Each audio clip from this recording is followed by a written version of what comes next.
کہ جیسے کسی کو منانے کے لیے اس کے دروازے کی چوکھٹ کو پکڑ کے بیٹھ جائے. اگر تو در نہ کھولے گا تو میں بھی در نہ چھوڑوں گا. بس نیت کر لے کہ اے رب کریم آپ کو مجھے منا کے اٹھنا ہے. واقعی دیکھا ہم نے محبت میں ایسے ہوتا ہے. اگر کبھی کوئی محبوب ناراض ہو لوگ قدموں میں بیٹھ جاتے ہیں. بیٹے سے باپ خفا ہو آپ کے قدموں میں بیٹھ جاتے ہیں. ابو جب تک آپ راضی نہیں ہوں گے میں قدموں میں سے نہیں اٹھوں گا. سبحان اللہ. یہی مومن کا حال ہونا چاہیے. اے کریم تیرے در پر آ کر بیٹھ گئے ہیں,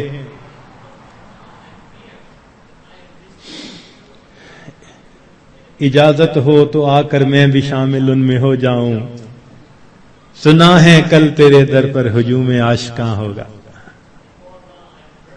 عشق محبت والے 10 دن فارغ کرتے ہیں اللہ کے سامنے, دن رات عبادت میں گزارنے کی کوشش کرتے ہیں, اور دعاؤں میں پھر انسان خوب عاجزی اور زاری کرے. اس طرح رمضان مبارک کی قدردانی کیجیے. رمضان مبارک کی بے قدری کی بھی کچھ صورتیں ہیں. مثال کے طور پہ بعض لوگ رمضان کے روزے رکھنے کا اہتمام نہیں کرتے. یہ رمضان کی بے قدری ہے. اور کئی مرتبہ سحری کھا کے سو جاتے ہیں کہ میں تھوڑی دیر ذرا آرام کر لوں, اٹھ کے فجر پڑھوں گا, اور شیطان کو نماز قضا کروانے کا موقع مل جاتا ہے. یہ رمضان مبارک کی بے قدری ہے. اسی طرح افطاری کے انتظار میں باجماعت نماز چھوڑ بیٹھتے ہیں. یہ بھی رمضان مبارک کی بے قدری ہوئی. بعض لوگ رمضان المبارک میں خبروں کے نام پر ٹی وی دیکھتے ہیں, غیر محرم عورتوں پر نظر پڑتی ہے. بازار سے گزرتے ہوئے اپنی نگاہ کا احتیاط نہیں کرتے. یہ بھی رمضان مبارک کی بے قدری ہوئی. اخبار بینی کے شوق میں تصاویر بھی دیکھتے ہیں, یا بعض لوگوں کو دیکھا کہ بھوک سے بچنے کے لیے یا پیاس کے احساس سے بچنے کے لیے ڈائجسٹ پڑھنا شروع کر دیتے ہیں, ناول افسانے, کہ وقت گزر جائے. تو وقت گزاری کے لیے ڈائجسٹ جیسی کتابیں اور اس طرح کی کتابوں کا پڑھنا یہ بھی رمضان مبارک کی بے قدری ہے. اس سے تو بہتر تھا کہ آپ قرآن مجید کی تلاوت کر لیتے. اور بعض مرتبہ عورتیں گھر کے کام کاج میں لگی ہوتی ہیں تو وہ وقت گزاری کے لیے موسیقی والی قوالی لگا دیتی ہیں, اور ایسی آج کل قوالیاں بن بھی خوب رہی ہیں گانوں کی طرز پر.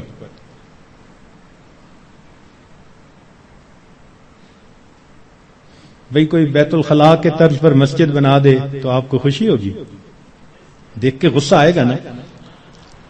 تو اگر کوئی نعت بنانی تھی تو ضروری ہے کہ گانے کی طرز پر بنانی ہوتی ہے. خدا کے بندو, تو اس قسم کی قوالیاں جن میں ساز ہو, موسیقی ہو, وہ حرام ہوتی ہیں. نبی علیہ السلام نے ارشاد فرمایا, میں آلات موسیقی کو توڑنے کے لیے مبعوث ہوا ہوں, اس لیے اس سے 100% پرہیز کرنا چاہیے. بعض نوجوان وقت گزارنے کے لیے انٹرنیٹ پہ بیٹھ جاتے ہیں, اور جو دنیا بلا کا گند ہے وہ انٹرنیٹ کے اندر موجود ہوتا ہے. یہ بھی رمضان مبارک کی بے قدری ہوئی. اور بعض اپنے دوستوں سے میسیجز کا سلسلہ شروع کر دیتے ہیں. یہ بھی رمضان مبارک کی بے قدری.